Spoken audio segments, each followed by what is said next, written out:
ನಾಗರ ಪಂಚಮಿಗೂ ಮಹಾಭಾರತಕ್ಕೂ ಇರೋ ಸಂಬಂಧ ತಿಳ್ಕೊಳ್ಳೋಣ ಇವತ್ತು.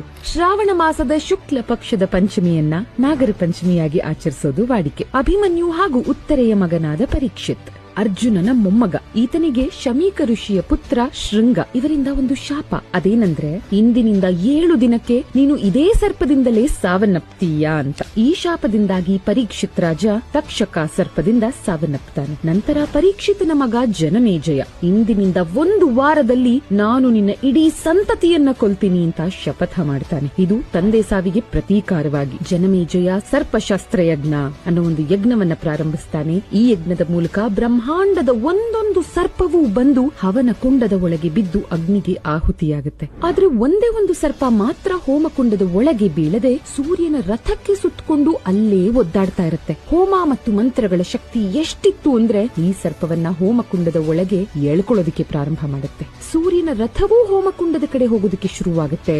ಸೂರ್ಯನ ರಥವೇ ಹೋಮಕುಂಡದೊಳಗೆ ಬಿದ್ರೆ ಬ್ರಹ್ಮಾಂಡದಲ್ಲಿ ಸೂರ್ಯನ ಪಯಣವೇ ಅಂತಿಮವಾಗಿ ಹೋಗುತ್ತೆ. ಇದನ್ನ ತಪ್ಪಿಸೋದಕ್ಕೆ ದೇವಾನುದೇವತೆಯರೆಲ್ಲ ಈ ಹವನವನ್ನ ನಿಲ್ಲಿಸೋದಕ್ಕೆ ಕೋರ್ತಾರೆ. ನಾಗ ದೇವತೆಗಳ ರಾಜ ತಕ್ಷಕನ ಆಗಮನವಾಗುತ್ತೆ. ಕೊನೆಗೂ ಅಸ್ತಿಕ ಮುನಿ ನಡೆಸ್ತಾ ಇದ್ದಂಥ ಈ ಹವನ ನಿಲ್ಲತ್ತೆ. ಇದರಿಂದ ತಕ್ಷಕನೂ ಜೀವಂತ ಉಳಿಯೋ ಹಾಗಾಗುತ್ತೆ.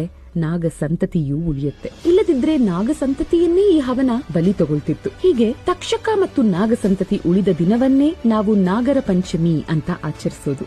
ನಾಗರ ಪಂಚಮಿಗೂ ಕೃಷ್ಣನಿಗೂ ಇರೋ ನಂಟಿನ ಬಗ್ಗೆ ನಿಮಗೆ ಗೊತ್ತಾ?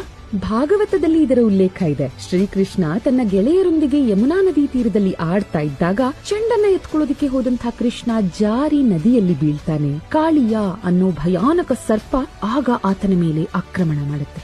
ಆಗ ಕೃಷ್ಣ ಹೋರಾಟ ಮಾಡಿ ಆ ಸರ್ಪಕ್ಕೆ ಹೆಡೆ ಮುರಿ ಕಟ್ತಾನೆ. ಹೀಗೆ ಕೃಷ್ಣ ಕಾಳಿಯಾನನ್ನ ಗೆದ್ದ ದಿನ ಶ್ರಾವಣ ಶುಕ್ಲ ಪಂಚಮಿಯಾಗಿದ್ದು ಅದನ್ನೇ ನಾವು ನಾಗರ ಪಂಚಮಿಯಾಗಿ ಆಚರಿಸೋದು.